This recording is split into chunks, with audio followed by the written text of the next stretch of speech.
Hi, everyone. My name is Matt Shedd, a DeKalb resident and the host of Shakira's Corner. This is a show where we discuss pertinent agenda items from the Board of Commissioners meetings with Commissioner Chakira Johnson, as well as share community updates from District 4 of DeKalb County. In addition to serving on the Board of Commissioners, Commissioner Johnson was recently elected as presiding officer, along with Commissioner Dr. Ladina Bolton, during the January 13th Board of Commissioners meeting. So congrats to Commissioner Johnson on that.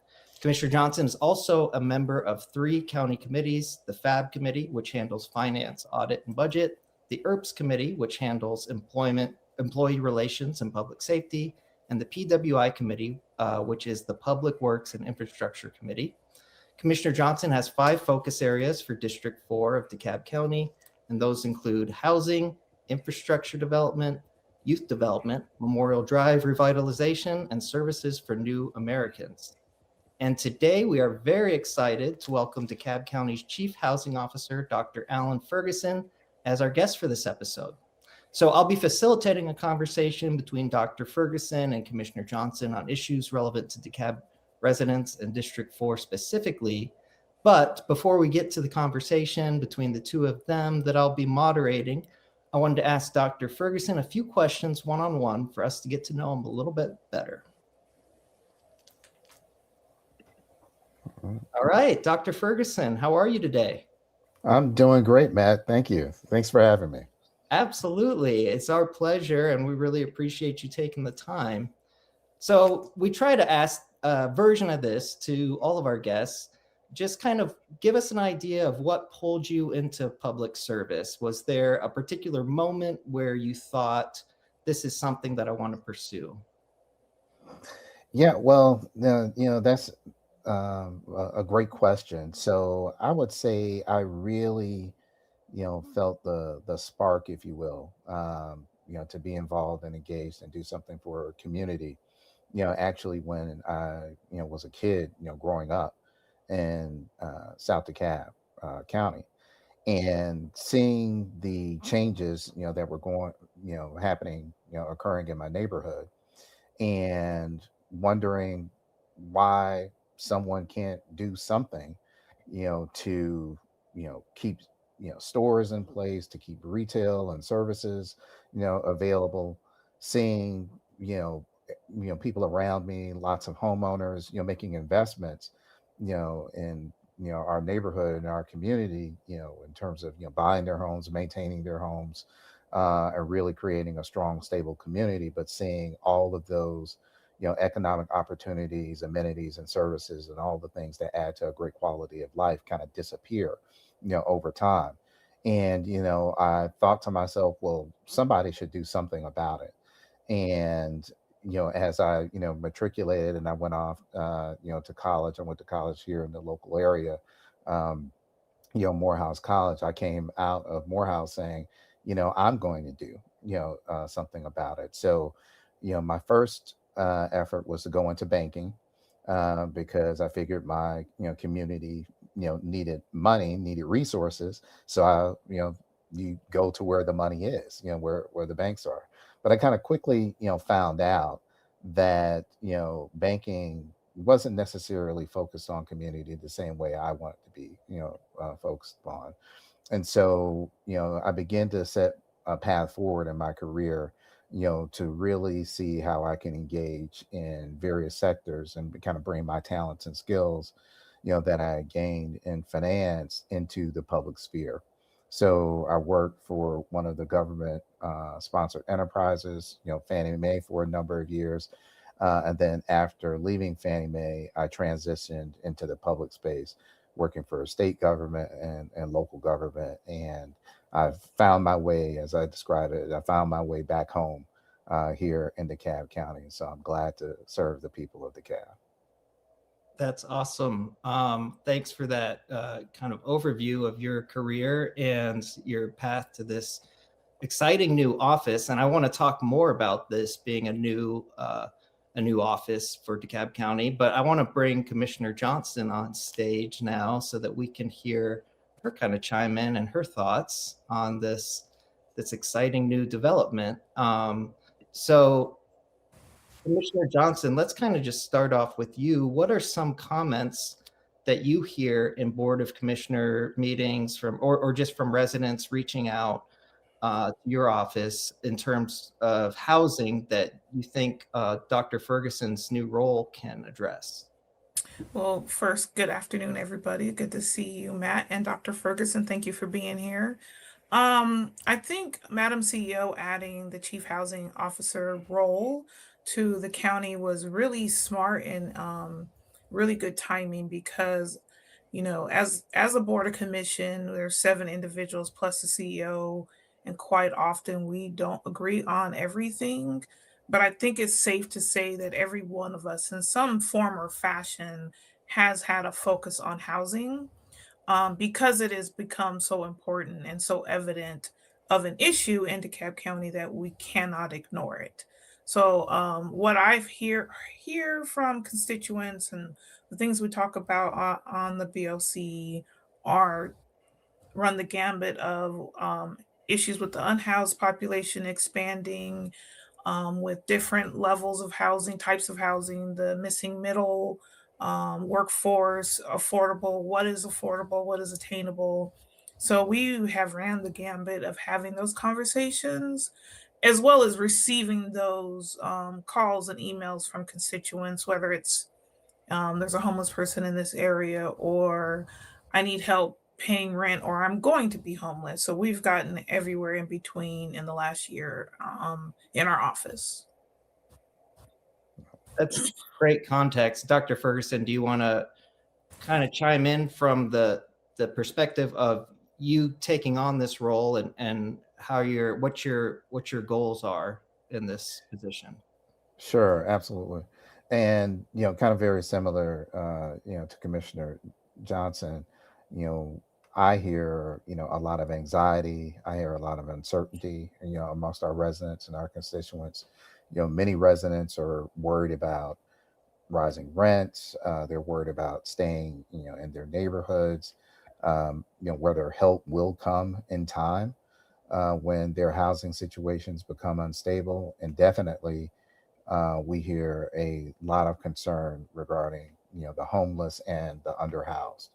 And so it's really, a part of, my charge, our charge within the chief housing officer's role to try to address and alleviate, all of those things that our community is challenged by in terms of housing. So we're going to have and do have a strong focus on, increasing housing production. We want to preserve the good quality, affordable housing stock, that we currently have, housing that is, under, distress, if you will, or is of, of lower quality. We want to make sure that we provide some tools and some resources to bring those up, to a level of quality that's not only habitable but accessible, but desirable, I should say, within the county, as well as really, pushing forth access to housing opportunities. So more opportunities, to create home ownership, more opportunities for legacy residents to remain in their homes, and definitely more opportunities to be in, our constituents, our residents' housing of choice. So whether that's, a smaller home, whether that's, missing middle housing, creating more kind of duplex, triplex, and quad, type of opportunities that are at neighborhood scale, or whether it's a different, housing lifestyles. So more seniors housing, more opportunities, for veterans housing, more opportunities for housing those who are aging out of the foster care system, those different targeted populations that have, definite housing needs that we can address. You're going to see us moving forward on all of those fronts. Well, that's great. So to kind of building off of that, just so our audience has a pretty clear idea of what it is your office handles and what your office doesn't handle, can you put that kind of in pretty plain terms of, what should people contact you about and what would be better directed elsewhere and things along that line? Sure, and I get this question often, and thank you for asking it so I can really kind of clarify. So my office is really focused primarily on increasing housing options across DeKalb County. So whether that's affordable rental, whether that's home ownership, or whether that's programs that kind of really help to stabilize our neighborhoods. So the office of the chief housing officer, we focus on strategy, we focus on resource development, we focus on policy, and more importantly, we focus on collaboration across the county, across different sectors, and across the municipalities. So we don't manage individual leases or properties. We don't manage the eviction process. We don't manage housing authority wait lists, and we don't manage, resources per se in terms of housing assistance. But what we do try to accomplish within our office is make sure that when residents have a need or when our constituents have a need, we connect them to the right party that's engaged in those activities, and we're providing those various agencies or departments the resources and tools and support they need to do a great job for our residents and serving their housing needs. So that's what we do in a nutshell. So can I ask a follow-up on that, Dr. Ferguson? Yes. So, Commissioner Johnson, would you like to comment on some of the misconceptions you hear from residents about housing just generally in DeKalb County and District 4 specifically? Well, I think part of the misconception would be um, kind of the expectation that the county government can actually help with a lot of these housing things. I think DeKalb County is being very progressive and even having the chief housing officer, we have our community development, we have all our partners, but in reality, that's not one of our main issues that we are tasked with as a county government, but it is a service that we've recognized is very much needed in our community. And so we being Board of Commissioners, leadership, administration, everybody involved understands that it's in order to meet all the needs and that our community has and service them in the way that they're asking, we needed to add these levels of service to our agenda, so to speak. So I think that's one kind of misconception is that it's not a requirement and we're happy to do it, but we're really supposed to be doing roads and drainage and taxes and budgets. Making sure everyone is housed is out of quality of life and wanting to make sure we can provide to all our residents.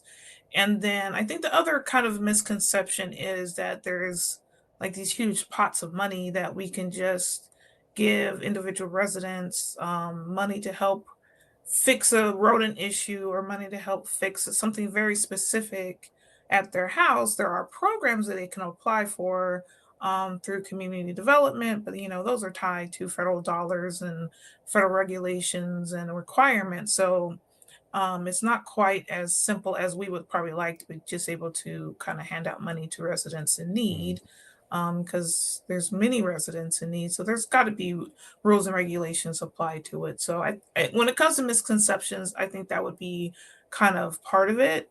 And then I think the other one would be dealing with the unhoused.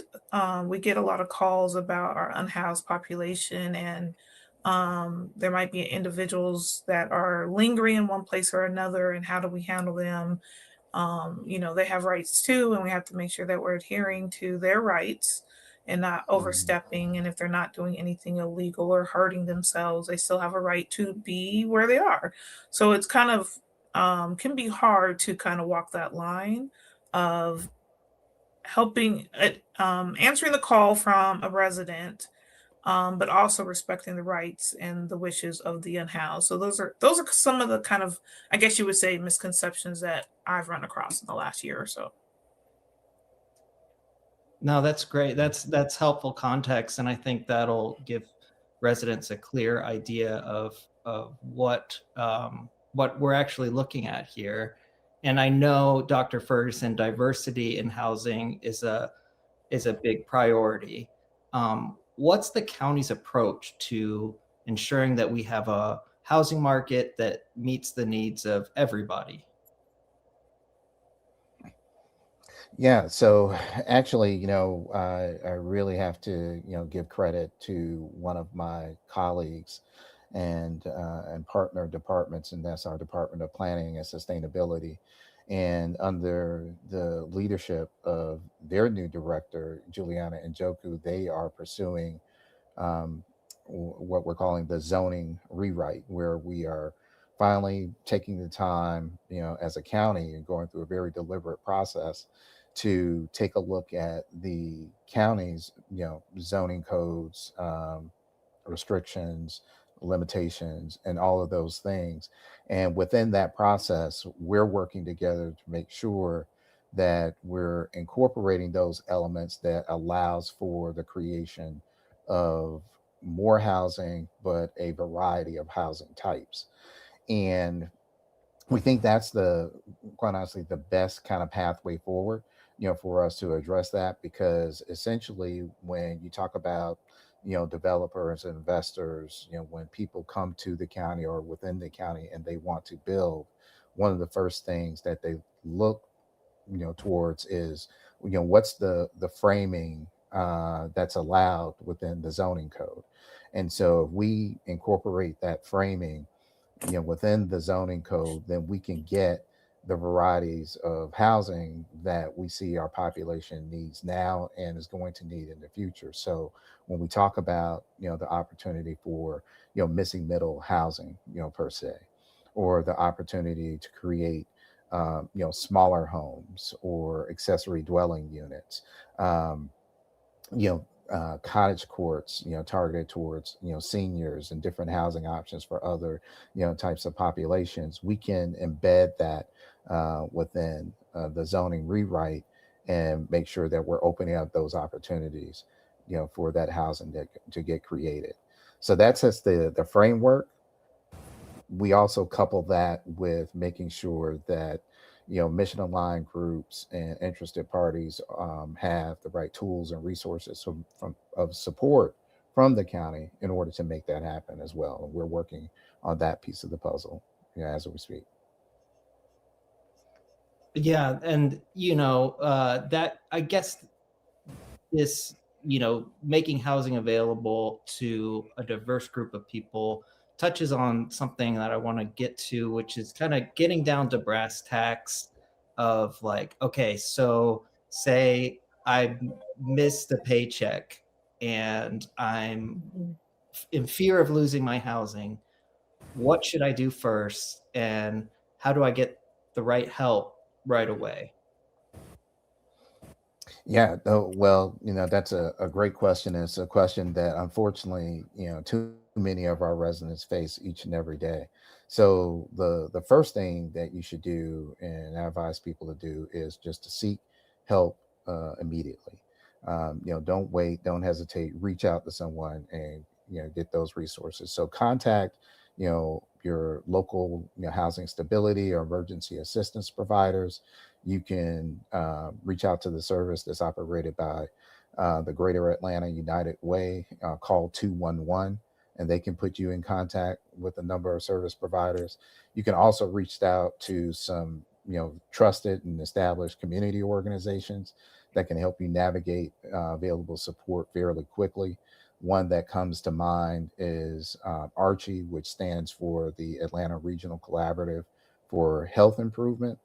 They can be reached at archiecollaborative.org, and they provide immediate assistance. If you qualify, they can provide immediate assistance on rent or mortgage assistance, as well as utility assistance to help, keep people housed. And so the bottom line is, don't wait. There are organizations out there that can perhaps provide assistance. So reach out, call 211, or get in touch with Archie to try to avail yourself of that assistance.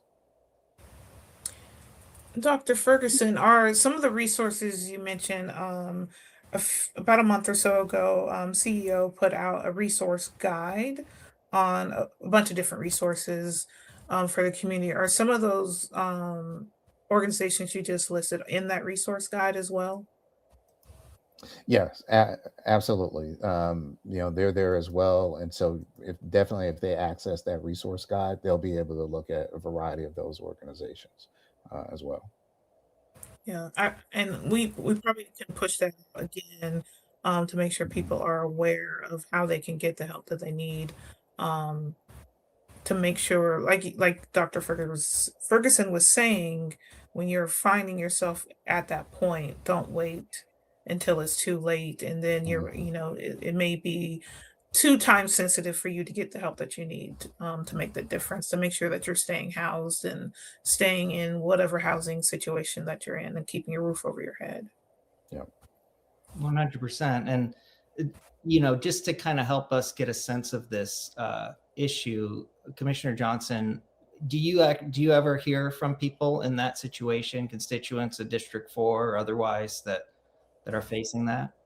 We do. We get emails, we get some phone calls, we get from residents, and we've even gotten some from DeKalb County employees who are, also in a similar situation. So it's not always the case of, someone's not employed. They may be kind of underemployed or may not be managing finances because of maybe they've had extra medical bills or whatever the case may be. But we've definitely gotten those emails and phone calls from people looking for assistance when it comes to rent, um, whether it be because they're about to lose their living situation, or we've even had some people just reach out in need of some down payment assistance so that they can get into a different living situation. So we've seen from residents all of the above come through. Gotcha. Yeah, I mean, it's a tough situation to be in, and I'm glad we have that resource guide, which we'll provide a link to, so make sure that our audience can access that. So, development is a hot topic.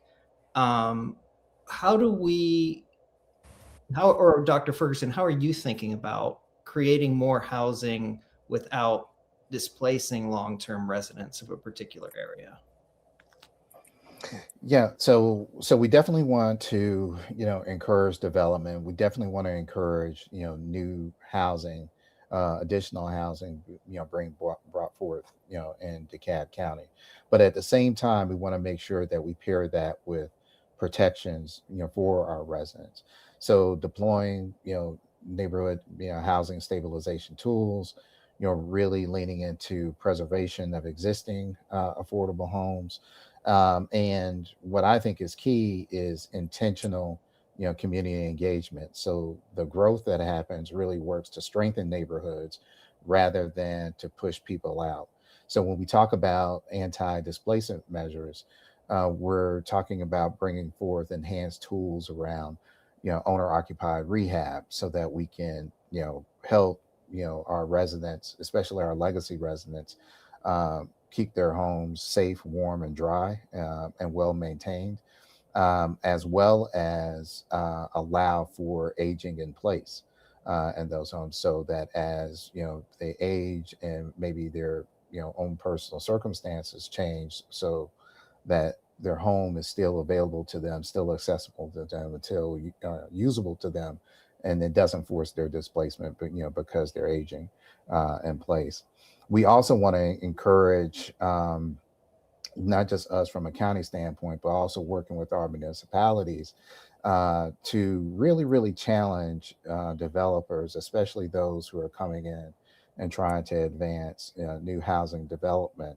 That if they're asking, the county, or they're asking local municipalities for some level of support, whether it be through, a rezoning application, or through some type of tax incentive or some type of other direct type of support, like through a grant or something through our community development department, that we're really, really making the ask for affordable and attainable housing to be incorporated, to the greatest extent in those projects. Because I think we all recognize that there are a tremendous number of great opportunities to build housing in great quality communities within DeKalb County. We just need to be bolder and stronger around the ask to developers to making sure that they're providing a good, strong, equitable opportunity for all of DeKalb County's residents, not just those with higher incomes, to be in those same places. No, yeah, that's helpful to hear. And Commissioner Johnson, I think, could help maybe illuminate this too by giving us an on the ground kind of perspective of what are you hearing from people in District 4 specifically about concerns of where these anxieties might be surfacing right now. For District 4, anxiety over development, I think would stem from the fact that District 4 is greatly built out. So we would see more like infill development where, a couple vacant lots. We have some of that happening in Scottsdale right now, where they're kind of combining smaller substandard lots and putting up single family homes, individual single family homes. But and then we have the opportunity for redevelopment, large redevelopments like along Memorial Drive corridor, or maybe even Redan Drive corridor, where you can kind of take some of these underperforming shopping centers that have been underperforming for decades at this point, and maybe look at doing some redevelopment, which could include some higher density, multifamily, high rise type developments. And I think it's just a matter of having conversations with the community to make sure that they're aware of, the benefits of getting a little bit more dense community than maybe what they're used to. And the fact that if we can bring in more people, then we can bring in more services, more retail. A lot of the things that are lacking, and especially in District 4, where we really have a food desert, we have a lack of grocery stores. We've talked about this before. I think we lost in 2025. District 4 lost, I think, 4 major drugstores. Mhm. So if we can increase capacity and density in our housing stock and actually get people in those homes, I think that helps with overall economic development. I think the other thing that we see, not so much District 4, but more District 3 and District 5, where there is more land available to develop, you hear a lot from those constituents about the type of housing that's happening down there. To Dr. Ferguson's point, making sure that whatever's coming in on Central or South DeKalb is of the same or an equal quality as what you might see in North DeKalb, for lack of a better example. But wanting to make sure the developers are bringing equitable products Mhm. countywide and making it, something that everybody in DeKalb County would be proud to live in. Yeah. And along those lines, are there specific, what are residents really wanting the county to protect? Like, are there specific examples of that come to mind for either of you? I think for me, what I've heard is just kind of the character of their neighborhoods, especially ones that are well established. And a lot of times it's built into the zoning code, right? Where you should not have single family residential subdivision with large lots. And then immediately next door, you have a high rise multifamily, 6-story apartment complex. There's mechanisms built into the zoning code to have natural transitions where they would have some, maybe some duplexes, transitional from the single family into the multifamily. So I think just again, there's a lot of education that we need to make sure people understand um, within our zoning codes. And I think a lot of that education can happen with the zoning rewrite that's underway, and making sure the community understands what zoning is, understand how it works with our planning. and how it works with individual projects coming before the Board of Commissioners, and just how we look at the zoning code. We look at the long range planning, we look at the future land use maps. We look at all that in conjunction to help us make our decisions. Yeah, no, that's helpful to hear. And Dr. Ferguson, did you have anything you wanted to add specifically on that topic, like of specific areas where people are feeling this concern about preserving things? Yeah, I think, Commissioner, hit it, right on point when, the concern is really around, preserving neighborhood, character.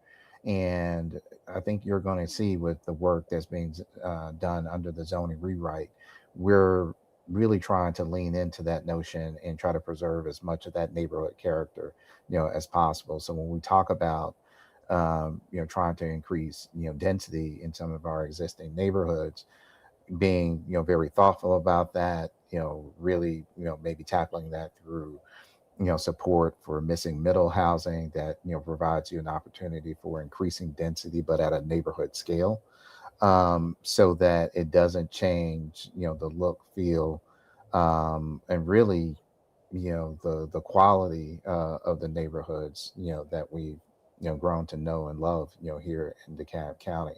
So, being very intentional and very thoughtful around, where density goes and how much is allowed and what that density looks like, is going to be a key feature of the zoning rewrite. And I'm looking forward to engaging the community to make sure that we get that right. And when can we expect that zoning rewrite? Is there a timeline for that? There I is. Commissioner, you maybe you want to speak on that. Yes. Yeah, I'm trying to remember. So it's really has just started, and if I remember correctly, it's a year and a half to 2 year process. Okay. And they are building in a lot of community input. They are wanting the community to get involved. So I think we're also trying to get the consultants who are doing the work to be at some of our community events in the future to help with that community engagement. Oh, that's Yeah, great. Yeah, you don't want someone writing these policies blind, so that's exactly. want to get it right. So Exactly. I know we're all anxious to see it happen soon, but we want to get it right, so we can understand that. Dr. Ferguson, are there any victories that you've seen so far in this, in your time in this office that you'd like to highlight, and how you see the people's DeKalb residents' lives improving so far? Yeah, absolutely. So since coming on board last August 2025, there have been, a number of measures and initiatives and activities, that have been undertaken. So first and foremost, I would say we actually had the launch of our comprehensive housing strategy. That's an effort that was supported, by the Board of Commissioners, and really it's looking at all of the housing needs and challenges across the county. And when we describe it as a housing strategy, I really want to emphasize that it's less of a strategy document and more of an action and implementation plan that's going to be created from there. And so that work started, we kicked off with the consulting team back in November of 2025, and is ongoing. And so there'll be some outreach. Actually, I think already there's been some outreach to the Board of Commissioners in terms of really engaging them and working with them to host some stakeholder events. And so we get community input into the development of that housing plan. Also, I should mention that, for the first time ever, DeKalb County has created an affordable housing fund that's supported by the general fund. And again, that was another activity effort that was supported by the Board of Commissioners, and that was approved last fall as well. And so we're actively working on really maximizing, the potential, if you will, for that resource that's now been created. So there'll be more news about that coming in the upcoming weeks over the next several months. And then, as well as I should mention that we've will be launching. It'll be released in February 2026. Request for proposals to create a feasibility plan for a community land trust to serve DeKalb County. Um, your audience, may or may not be aware, but community land trusts are really a means and mechanism to, create and preserve um, affordability in housing long term. So the county is taking the initial efforts to understand what does a countywide community land trust look like for us, and what does that entail, and that feasibility study will inform the decisions we make as far as that process is concerned. And then we just had just this past weekend, the event that we sponsored with NACA called the Achieve the Dream event, where we really tried to open up access to homeownership and homeownership opportunities, for our residents here in DeKalb County, as well as constituents, across the area.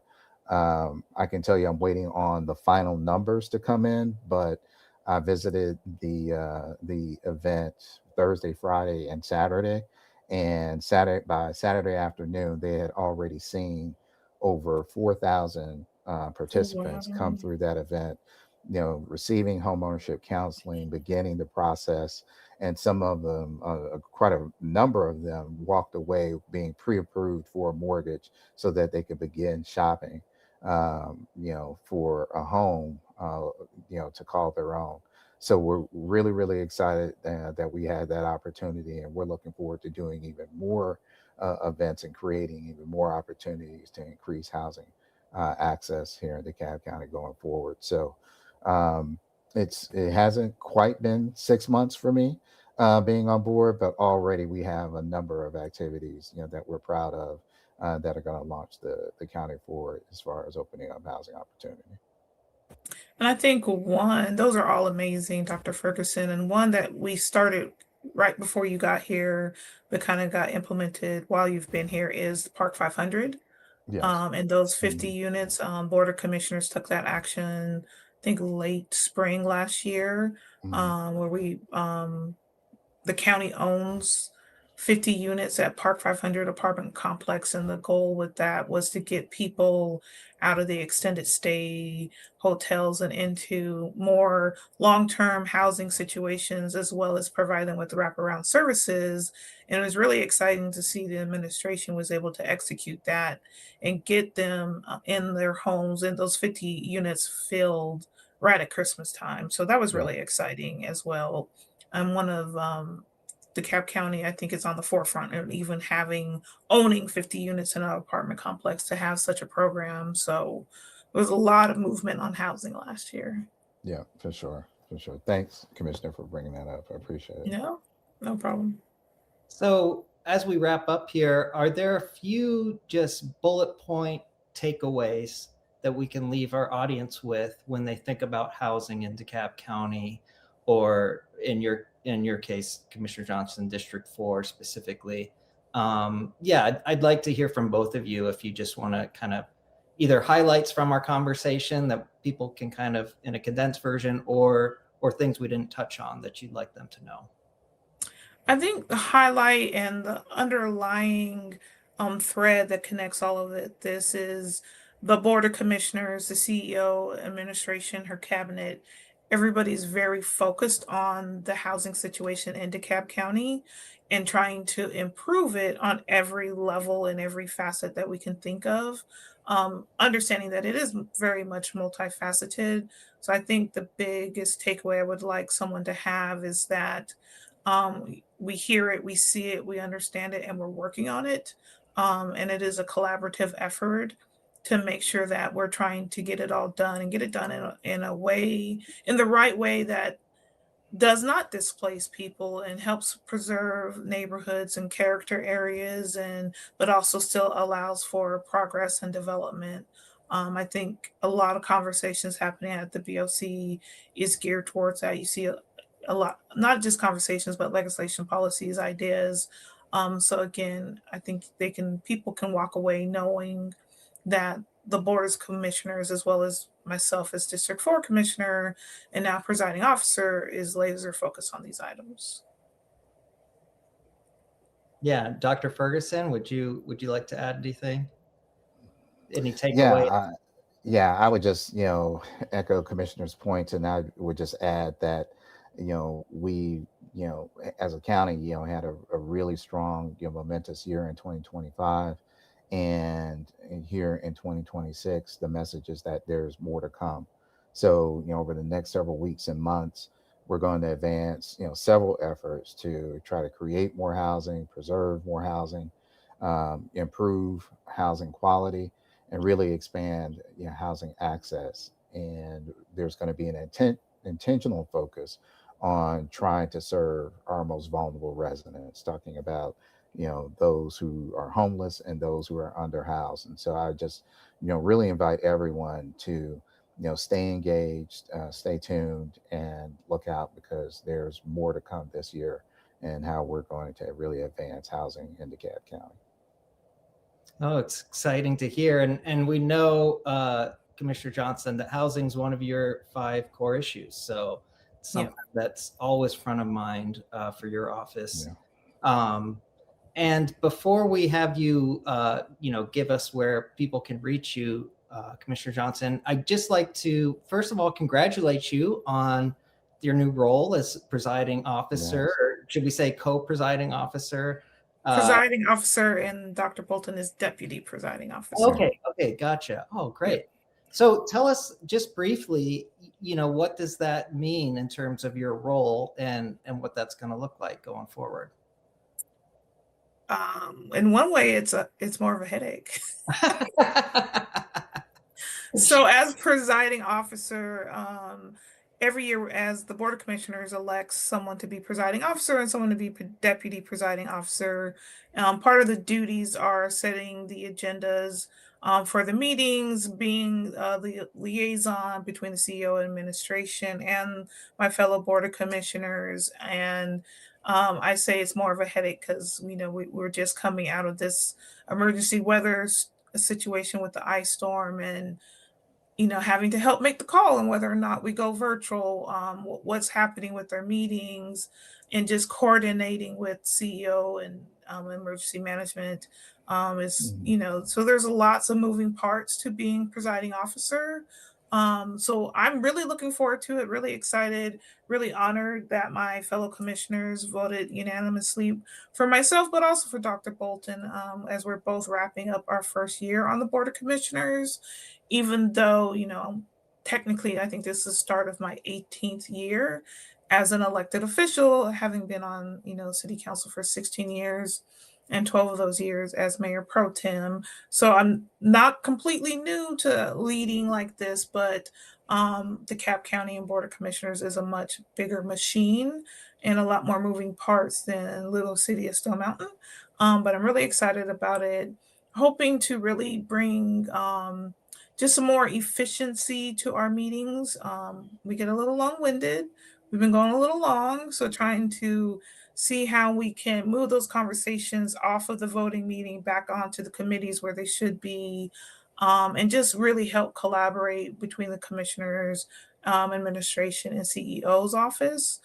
So just, again, really excited for the opportunity, looking forward to serving with Dr. Bolton, and looking forward to an amazing 2026. No, that's great. Well, again, congratulations. Thank you. Dr. Ferguson, thank you so much for joining us. It was really enlightening. I learned a lot as a DeKalb resident myself. And I'm grateful for the work y'all are doing and hopeful about the future. So really appreciate your time. Well, thank you. Thank you for the opportunity, and congratulations, Commissioner. We're going to have a very active year, and so during your tenure, you're going to have a landmark year. Awesome. I will claim that. Thank you. I love that. And just to take us out, Commissioner Johnson, you want to tell folks how to reach your office? Yes, sir. So if you ever have any needs or questions, please email me at Chakira@DeKalbCountyGA.gov. You can also find me on Facebook and Instagram under the handle at Commissioner Chakira Johnson, or I'm also on Blue Sky and X as at Commissioner CJJ. Please also consider subscribing to the YouTube channel right here. If you find this podcast helpful and you want to know whenever a new podcast is released, just remember to hit the bell icon so you can receive those notifications in the future. Please also tell your friends and share this so people know what we're working on and they can hear the conversations for themselves. And again, I just appreciate everyone tuning in, and we look forward to sharing more information with you in our next episode. Awesome. All right. Well, thanks again to you both, and we'll see everybody watching next time. Thank you. Thank you, Matt. Thank you, Dr. Thank you. Ferguson. Thank you. Thank you.